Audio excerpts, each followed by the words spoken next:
Welcome back to our channel. ಈ ದಿನ ನಾವು ಸಾಂಬಾರ್ ಪುಡಿ ಮಾಡೋದು ಹೇಗೆ ಅಂತ ನೋಡೋಣ. ಜೊತೆಗೆ ಇವತ್ತು ನಮಗೂ ಕೂಡ ಒಂದು ವರ್ಷಕ್ಕಾಗುವಷ್ಟು ಸಾಂಬಾರ್ ಪುಡಿನ ರೆಡಿ ಮಾಡ್ಕೊತಾ ಇದ್ದೀವಿ. ನಾವಿಲ್ಲಿ 3 kg ಅಷ್ಟು ಸಾಂಬಾರ್ ಪುಡಿಗೆ ಧನಿಯಾ ಬೀಜ ತಂದಿಟ್ಕೊಂಡಿದ್ವಿ. ಹಳ್ಳಿ ರೀತಿಯ ಸಾಂಬಾರ್ ಪುಡಿ ಹೇಗೆ ಮಾಡೋದು ಮತ್ತು ಏನೇನು ಇಂಗ್ರೀಡಿಯೆಂಟ್ಸ್ ಬಳಸಿದ್ದೀನಿ, ಇಷ್ಟೆಷ್ಟು kgಗೆ ಇಷ್ಟೆಷ್ಟು ಮೆಜರ್ಮೆಂಟ್ ಬೇಕು ಅಂತ ನೋಡೋಣ.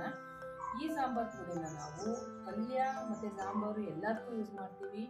ಅಂದರೆ ಒಂದು ವರ್ಷ ಪೂರ್ತಿ ಆಗುತ್ತೆ. ಏನು ಹುಳ ಎಲ್ಲ ಏನಾಗಿರಲ್ಲ, ಅಷ್ಟು ನೀಟಾಗಿರುತ್ತೆ. ನಾವು ಉರಿಯೋದ್ರ ಮೇಲೆ ಡಿಪೆಂಡ್ ಆಗಿರುತ್ತೆ, ಚೆನ್ನಾಗಿರುತ್ತೆ. ಏನೇನು ಬೇಕು ಅಂತ ನೋಡೋಣ. ಸದ್ಯಕ್ಕೀಗ ನಾನು 3 kg ಅಷ್ಟು ಮಾಡಿದ್ದೀನಿ. 3 kg ಧನಿಯಾ ಬೀಜಕ್ಕೆ ಎಷ್ಟು ಬೇಕು ಮಸಾಲೆ ಐಟಮ್ಸು, ಯಾವ್ಯಾವ ಕಾಳು ಹಾಕ್ತಾ ಇದ್ದೀವಿ ಅನ್ನೋದನ್ನ ತೋರಿಸ್ತೀವಿ. ಅಂದರೆ ನಿಮ್ಮ ಮನೆಗಳಲ್ಲಿ ಜನ ಎಷ್ಟು ಜನ ಇರ್ತಾರೆ ಅದನ್ನ ನೋಡ್ಬಿಟ್ಟು ಸಾಂಬಾರ್ ಪುಡಿ ರೆಡಿ ಮಾಡಬೇಕು. ನಮ್ಮ ಮನೆ ಹಳ್ಳಿ ಆಗಿರೋದ್ರಿಂದ ಕೆಲಸಕ್ಕೆ ಅವರು ತುಂಬ ಜಾಸ್ತಿ ಇರ್ತಾರೆ, ಮತ್ತು ಸಾಂಬಾರು ಜಾಸ್ತಿ ಮಾಡೋದ್ರಿಂದ ನಾವು ಜಾಸ್ತಿ ಹುರ್ಕೊಳ್ತೀವಿ. ನಿಮ್ಮ ಮನೆಗೆ ಅನುಕೂಲವಾಗಿ ನೀವು ಹುರ್ಕೊಳ್ಳಿ. ಮೆಜರ್ಮೆಂಟ್ ಮಾತ್ರ ಇಲ್ಲಿ ಎಷ್ಟೆಷ್ಟು ಬೇಕು ಅಂತ ಹೇಳ್ತಾ ಇದ್ದೀವಿ. ನೋಡಿ, ಇಲ್ಲಿ ನಾವು ಕೊತ್ತಂಬರಿ ಬೀಜ ಅಂದರೆ ಧನಿಯಾ ಬೀಜನ 3 kg ಅಷ್ಟು ತಗೊಂಡಿದ್ದೀವಿ. 3 kgಗೆ ನಾವು ಕಾಳುಗಳು ಕೂಡ 3 ಅಂದರೆ 1 kgಗೆ 1 ಪಾವ್ನಂತೆ ತೊಗೊಂಡಿದ್ದೀವಿ. ಕಡಲೆಬೇಳೆ 3 ಪಾವ್ ತೊಗೊಂಡಿದ್ದೀವಿ, ಕಡಲೆ 3 ಪಾವ್ ತೊಗೊಂಡಿದ್ದೀವಿ, ಮೆಂತ್ಯನ 200 ಗ್ರಾಮ್ ತೊಗೊಂಡಿದ್ದೀವಿ, ಮೆಣಸು 100 ಗ್ರಾಮು, ಸಾಸಿವೆ 100 ಗ್ರಾಮು, ಹೆಸರು ಬೇಳೆ ಅಂದರೆ ಕಾಳುಗಳನ್ನು ನಾವು 1 kgಗೆ 1 ಪಾವ್ನಂತೆ 3 ಪಾವ್ ತೊಗೊಂಡಿದ್ದೀವಿ. ಹೆಸರು ಬೇಳೆ ಕೂಡ 3 ಪಾವು, ತೊಗರಿಬೇಳೆದು 3 ಪಾವು, ಜೀರಿಗೆ ಅರ್ಧ kg ಅಷ್ಟು ತೊಗೊಂಡಿದ್ದೀವಿ. ಅಂದರೆ 2.5 ಪಾವ್ ಏನೋ ಬರುತ್ತೆ, ಇದು ಅರ್ಧ kg ಅಷ್ಟು ತಗೊಂಡಿದ್ದೀವಿ. ಉದ್ದಿನಬೇಳೆ ಸ್ವಲ್ಪ ಕಡಿಮೆ ಹಾಕಬೇಕು. ಇದು ಜಾಸ್ತಿ ಹಾಕಬಾರ್ದು, ಸಾರು ಒಂಥರ ಥಿಕ್ನೆಸ್ ಆಗಿ ಬರುತ್ತೆ, ಚೆನ್ನಾಗಿ ಇದು ಪ್ಯಾನ್ ಟೈಪ್ ಆಗಿರುತ್ತೆ ಅಂತ ಕಡಿಮೆ ಹಾಕ್ತೀವಿ. ಅಕ್ಕಿ ಒಂದಿಟ್ಟು ಹಾಕೋ ಬದಲು ಈಗಲೇ ಹಾಕಿರ್ತೀವಿ. ಅಕ್ಕಿನೂ ಕೂಡ 3 ಪಾವ್ ತೊಗೊಂಡಿದ್ದೀವಿ. ಗಸಗಸೆ 1 ಪಾವು, ಮತ್ತು ಕರಿಬೇವು ಸೊಪ್ಪು ಮುಂಚೆನೇ ಬಿಸಿಲಿಗೆ ಹಾಕಿ ಒಣಗಿಸಿಟ್ಕೊಂಡಿದ್ದೀವಿ. ಇದು ಸ್ವಲ್ಪ ಬಿಸಿ ಮಾಡಿ ಹಾಕಿದ್ರೆ ಸಾಕಾಗುತ್ತೆ. ಲವಂಗ ನಿಮ್ಗೆ ಅನುಕೂಲಕ್ಕೆ ತಕ್ಕಂತೆ ಹಾಕಿ. ಇದು ಇಷ್ಟೇ ಮೆಜರ್ಮೆಂಟ್ ಹಾಕಬೇಕು ಅಂತ ಹೇಳಲ್ಲ, ಕೆಲವರು ಹಾಕ್ತಾರೆ, ಕೆಲವರು ಹಾಕಲ್ಲ, ಸ್ವಲ್ಪ ಮಾತ್ರ ಹಾಕ್ತಾರೆ. ಅದರಿಂದ ನಿಮ್ಗೆ ಎಷ್ಟು ಬೇಕು ಅನಿಸುತ್ತೋ ಅಷ್ಟು ಹಾಕಿ. ಚಕ್ಕೆ ಸ್ವಲ್ಪ ತೊಗೊಂಡಿದ್ದೀನಿ, ಜೊತೆಗೆ ಚಕ್ರ ಮೊಗ್ಗು ಲವಂಗ ಇಷ್ಟನ್ನು ತೊಗೊಂಡಿದ್ದೀನಿ. ಮತ್ತು ಅರಿಶಿಣದ ಪೌಡ್ರ್ ಹಾಕ್ತಾರೆ ಕೆಲವರು. ಇದಾದರೆ ಪ್ಯೂರಾಗಿ ಚೆನ್ನಾಗಿರುತ್ತೆ ಅಂದ್ಬಿಟ್ಟು ನಾವು ಅರಿಶಿಣದ ಕೊನೆ ಅಂತಂದು ಅರ್ಧ kg ಇದೆ ಇದು ಅರಿಶಿಣದ ಕೊನೆ. ಇದನ್ನು ಜಜ್ಜಿ ಇದನ್ನು ಕೂಡ ಹುರಿದಾಕಬೇಕು. ಇದಷ್ಟನ್ನು ಹುರಿದಾಕಬೇಕು.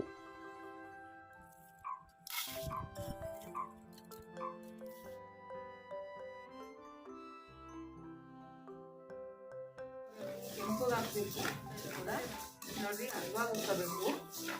ಜೊತೆಗೆ ಅಂದರೆ ಇಲ್ಲಿ ಮರದ ತಗೊಂಡಿದ್ದೀನಿ, ಸ್ಟೀಲಿನಲ್ಲಿ ಕೈ ಇದೆಲ್ಲ ಈಟ್ ಹಾಕಿಬಿಟ್ಟು ಸುಡುತ್ತೆ ಕೈ, ಅದಕ್ಕೋಸ್ಕರ ಮರದ ತಗೊಂಡಿದ್ದೀನಿ. ಮರದಲ್ಲಿ ಇಂಗ್ರೀಡಿಯನ್ನ ಒಲೆ ಕೂಡ ಉರಿ ಜೋರಾಗಿ ಬರಬಾರ್ದು, ಮೀಡಿಯಮ್ ಆಗಿ ಇಟ್ಕೊಂಡು ಹುರ್ಕೋಬೇಕು.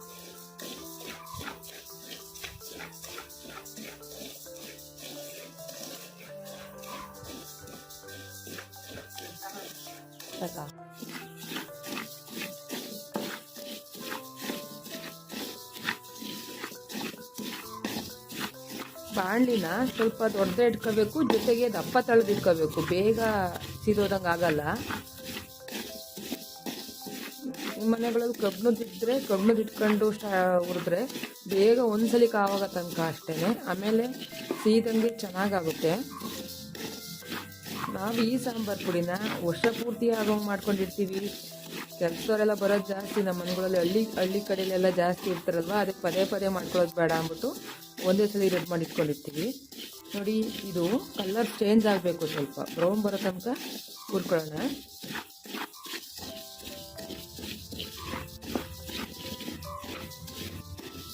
ನಾವು ಈ ಸಾಂಬಾರು ಪುಡಿನ ಇದಕ್ಕೂ ತಿಳಿಸಾರುಗಳು ಬಳಸ್ತೀವಿ, ಜೊತೆ ಪಲ್ಯಕ್ಕೂ ಬಳಸ್ತೀವಿ.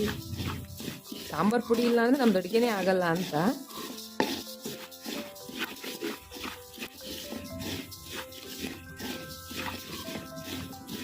ನಮ್ಮದು ಈ ವಿಡಿಯೋ ನಿಮಗೆ ಇಷ್ಟ ಆದರೆ ಹಳ್ಳಿ ಸಖಿ ಯೂಟ್ಯೂಬ್ ಚಾನಲ್ಗೆ ಲೈಕ್ ಮಾಡೋದು, ಶೇರ್ ಮಾಡೋದು, ಸಬ್ಸ್ಕ್ರೈಬ್ ಮಾಡೋದು ಮಾತ್ರ ಮರಿಬೇಡಿ.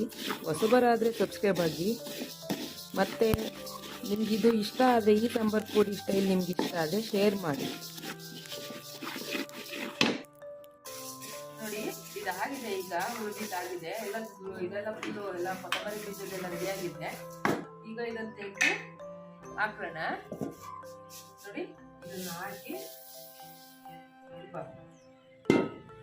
ನೋಡಿ, ಇದಕ್ಕೆ ಹಸಿ ಬೀಜ ಹಾಕಿದ್ರೆ ಸಾಂಬಾರು ಘಮ ಹಾಗೆ ಇರಬೇಕು ಮತ್ತೆ ಟೇಸ್ಟು ಚೆನ್ನಾಗಿರ್ಬೇಕು ಅಂದ್ರೆ ಹಸಿ ಬೀಜನ 1 ಕಪ್ ಅಷ್ಟು ಹಾಕ್ಬೇಕು ಇದಕ್ಕೆ.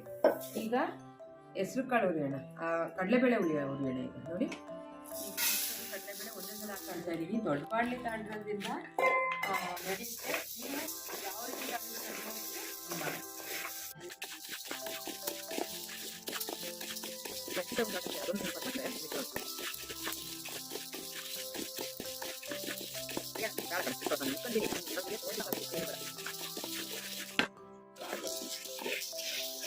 ನೋಡಿ, ನಿಮ್ಗೆ ಕಾಳು ಉರಿಬೇಕಾದ್ರೆ ಗೊತ್ತಾಗೋಗುತ್ತೆ, ಸ್ಮೆಲ್ ಬರೋದು ಸ್ಟಾರ್ಟ್ ಆಗುತ್ತೆ, ಘಮ ಸ್ಟಾರ್ಟ್ ಆಗುತ್ತೆ ಆ ಕಾಳುಗಳು ಆಗಿದೆ ಅಂತ. ನೋಡಿ, ಕಾಳು ಕೂಡ ಕೆಂಪಾಗಿದೆ, ರೋಸ್ಟ್ ಮಾಡಬಾರ್ದು, ಮತ್ತೆ ಸಾಕಾಗುತ್ತಿದ್ದು.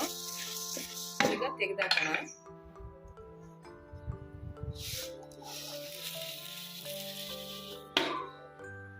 ಈಗ ತೊಗರಿಬೇಳೆ ಹಾಕೋಣ. ನೋಡಿ, ತೊಗರಿಬೇಳೆ ಕೂಡ ಕಾಳು ದೊಡ್ಡ ಇರೋದ್ರಿಂದ ಕೈಯಾಡ್ಬೋದು ಅಂತ ಇದ್ದೀನಿ.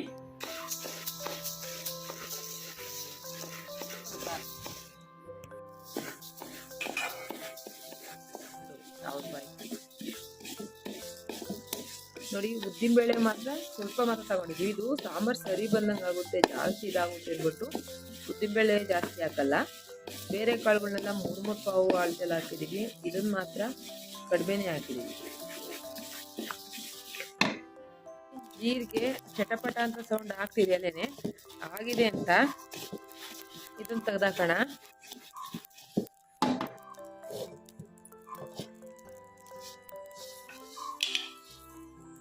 ಜೊತೆಗೆ ಈ ಜೀರಿಗೆ ಕೂಡ ಹಸಿಯಾಗಿ ಉರಿದಲ್ಲೇ ಸ್ವಲ್ಪ ಇಟ್ಕೊಂಡಿದ್ದೀನಿ, ಅದನ್ನು ಕೂಡ ಹಾಕ್ತಾ ಇದ್ದೀನಿ.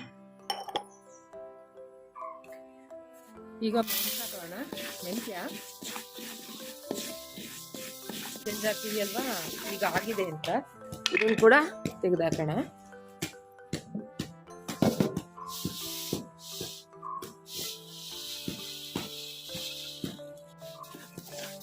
ಅಕ್ಕಿನೂ ಕೂಡ ಕಮ್ಮಾಗಿ ಉರಿಬೇಕು.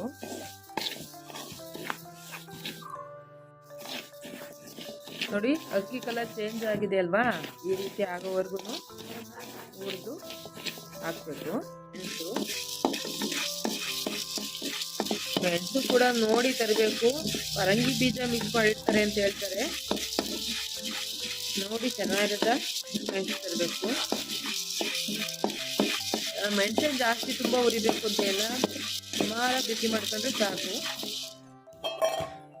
ನೋಡಿ, ಗಸಗಸೆ ಚಟಪಟ ಅಂತ ಸಿಡಿಯೋವರೆಗೂ ಇದು ಮಾಡಿದ್ರೆ ಸಾಕಾಗುತ್ತೆ. ನೋಡಿ, ಆ ಬಾಣಲೆ ಕಾವಿಗೆನೆ ಅದು ಒಲೆ ಶುರುವಾಗಿದೆ, ಚಟಪಟ ಅಂತ ಇದೆ. ತೆಗಿಯೋಣ, ಸಾಕು.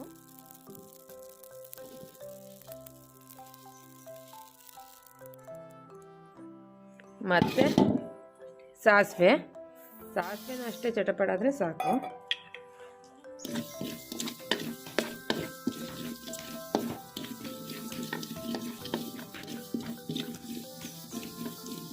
ಸಾಸಿವೆ ಕೂಡ ಕಡಿಮೆ ಹಾಕಬೇಕು, ಜಾಸ್ತಿ ಆಗುತ್ತೆ ಕಹಿ ಆಗುತ್ತೆ ಸಾಂಬಾರು. ನೋಡಿ, ಮಸಾಲೆ ಐಟಮ್ಸ್ ಇಷ್ಟೇನೆ, ಅಷ್ಟು ಇದಕ್ಕೆ ಇಷ್ಟೇನೆ ಹಾಕೊಳ್ತಾ ಇರೋದು ನಾನು. ನಿಮಗೆ ಇದು ಯಾವ ರೀತಿ ಬೇಕು, ಸಾಂಬಾರು ತುಂಬ ಇದಾಗಿರಬೇಕು, ಸ್ಪೈಸಿಯಾಗಿರಬೇಕು ಅನ್ನೋದಾದರೆ ಈ ರೀತಿ ಮಸಾಲೆ ಐಟಮ್ ಜಾಸ್ತಿ ಹಾಕೊಳ್ಳಿ. ನಾವು ಇದೆಲ್ಲ ಏನು ಜಾಸ್ತಿ ಹಾಕೋಲ್ಲ, ಯಾಕೆಂದರೆ ನಾವು ತರಕಾರಿ ಸಾಂಬಾರು ಅಷ್ಟೇ ಬಳಸೋದು. ನೋಡಿ, ಅರಿಶಿನ, ಅರಿಶಿನ ಪೌಡ್ರ್ ತಂದು ಹಾಕೋಬಾರ್ದು, ಈ ರೀತಿ ಎಸ್ಲು ಕೊನೆ ತಗೊಂಡು ಹುರಿದು ಹಾಕೊಳ್ಳೋದ್ರಿಂದ ಹೆಲ್ತಿಯಾಗೂ ಇರುತ್ತೆ. ಅದು ಪೌಡ್ರಿಗೆ ಏನೇನು ಪೌಡ್ರ್ ಮಿಕ್ಸ್ ಮಾಡಿರ್ತಾರೆ ಅಂತ ಯಾರಿಗೂ ಗೊತ್ತಿರುತ್ತೆ ಹೇಳಿ. ಸಾಂಬಾರು ಪುಡಿ ಮಾಡಬೇಕಂದ್ರೆ ಈ ರೀತಿಯೇ ಅರಿಶಿನ ಕೊನೆ ತಗೊಂಬಂದೆ ಮಾಡಿ ಹಾಕೊಳ್ಳಿ. ಮೆಣಸಿನ ಪುಡಿ ಮತ್ತು ಅರಿಶಿನ ಪುಡಿ ಎಲ್ಲ ಸಿಗುತ್ತೆ, ಹಾಗಂತ ಅದನ್ನು ತಂದು ಹಾಕೋದು ಬೇಡ.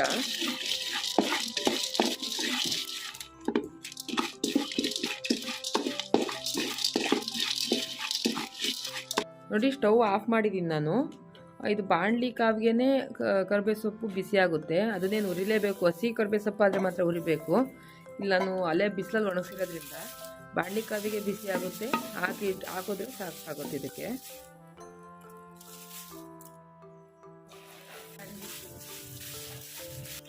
ನೋಡಿ ಎಲ್ಲ ಹುಟ್ಟಿದಾಗಿದೆ, ಇದೆಲ್ಲ ರೆಡಿ ಆಗಿದೆ. ಈಗ ಎಲ್ಲ ತೆಗೆದಿಟ್ಕೊಂಡಿದ್ದು ಎಲ್ಲ ಸಾಮಗ್ರಿನೂ ಹುರಿದಿದ್ದೀವಿ. ಅದಕ್ಕೆಲ್ಲ ಕಡಲೆ ಒಂದು ಮಾತ್ರ ಹುರಿಯಲ್ಲ, ಅದನ್ನ ಹಂಗೆ ಹಾಕ್ತಾ ಇದ್ದೀನಿ.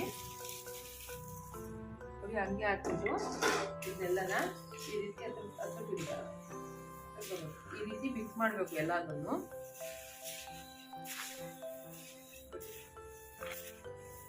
ಎಲ್ಲ ಕಡೆ ಎಲ್ಲಾದ್ರೂ ಇದೆಲ್ಲ ಸ್ಪ್ರೆಡ್ ಆಗಬೇಕು, ಆ ರೀತಿ ಮಿಕ್ಸ್ ಮಾಡೋಣ.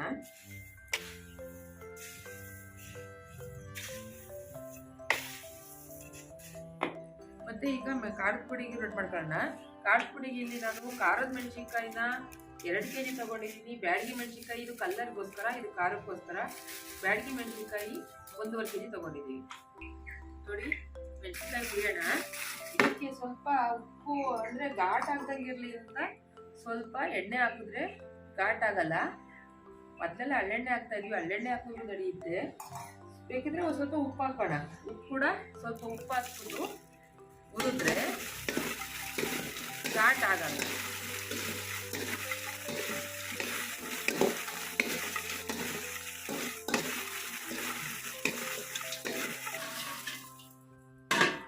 ಹಂಗೆ ಹಾಕಂತೀವಿ.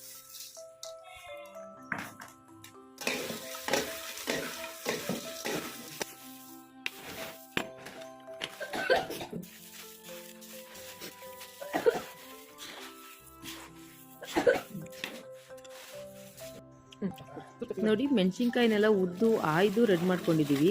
ಬ್ಯಾಡಗಿ ಮೆಣಸಿನ್ಕಾಯಿ ಮುಂಚೆಲೇ ಅದು ತೊಟ್ಸೋದು ಸಿಗ್ತಾರೆ. ಇದ್ರದ್ದೇ ನಾವೇನು ಕೆಲವರು ತೊಟ್ಸಿ ಹಾಕ್ಕೊತಾರೆ, ನಾವು ಹಾಗೆ ಹಾಕ್ತೀವಿ. ಈಗ ಮಿಲ್ಲಿ ಕಳಿಸ್ತಾ ಇದ್ದೀವಿ. ನೋಡಿ ಘಮಘಮಿಸೋ ಹಳ್ಳಿ ಸ್ಟೈಲ್ ಸಾಂಬಾರು ಪುಡಿ ರೆಡಿಯಾಗಿದೆ. ಮಿಲ್ ಮಾಡ್ಕೊಂಬಂದಿದ್ದೀವಿ. ಇದನ್ನು ಜರಡಿ ಮಾಡ್ಕೋಬೇಕು. ಜರಡಿ ಮಾಡ್ಕೊಳ್ಳೋ ಉದ್ದೇಶ 2 ರೀತಿ ಇದೆ. ಒಂದು ಕ್ಲೀನಾಗಿ ಎಲ್ಲ ಗಂಟಿಲ್ದಂಗೆ ಎಲ್ಲ ಸ್ಪ್ರೆಡ್ ಆಗುತ್ತೆ ಐಟಮ್ಸ್ ಎಲ್ಲನ ಅಂತ ಒಂದು. ಇನ್ನೊಂದು ಏನಾದರೂ ಗಲೀಜಿದ್ರೆ ಬರುತ್ತೆ ಮೇಲ್ಗಡೆ ಅಂತ. ಅದರೊಳಕ್ಕೆ ಒಂದು ಸ್ಪೂನ್ ಹಾಕ್ಕೊಂಡಿದ್ದೀನಿ ಗಂಟೆಲ್ಲ ಹೊಡಿಲಿ ಅಂತ.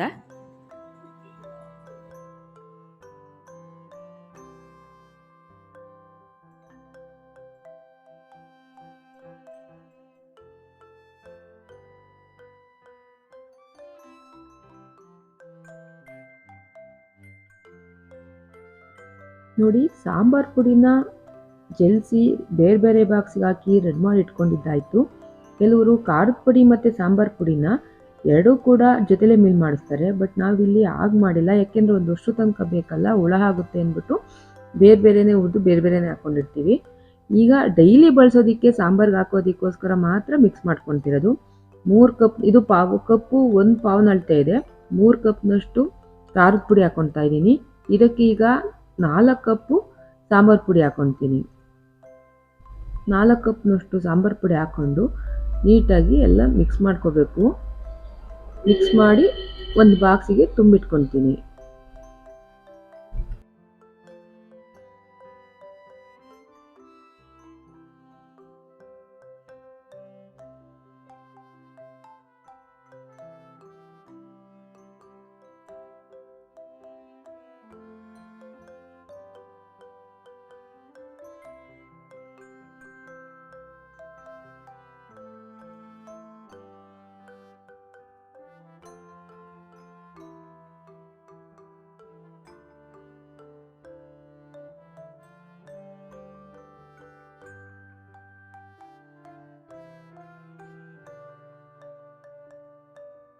ಖಾರದ ಪುಡಿ ಸಾಂಬಾರು ಪುಡಿ ಎರಡೂ ಕೂಡ ಫುಲ್ ನೀಟಾಗಿ ಮಿಕ್ಸ್ ಆಗಬೇಕು.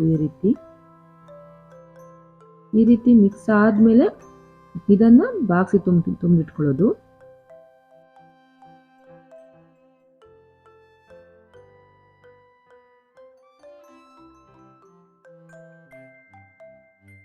ಓಕೆ ಫ್ರೆಂಡ್ಸ್, ನಮ್ಮ ಈ ಹಳ್ಳಿ ಸ್ಟೈಲ್ ಸಾಂಬಾರು ಪುಡಿ ನಿಮ್ಗೆ ಇಷ್ಟ ಆಗಿದೆ ಅಂತ ನಮ್ಮ ಭಾವನೆ. ನಿಮಗೆ ಇಷ್ಟ ಆಗಿದ್ರೆ ಲೈಕ್ ಮಾಡಿ, ಶೇರ್ ಮಾಡಿ, ಸಬ್ಸ್ಕ್ರೈಬ್ ಆಗಿ ಫ್ರೆಂಡ್ಸ್. Thank you.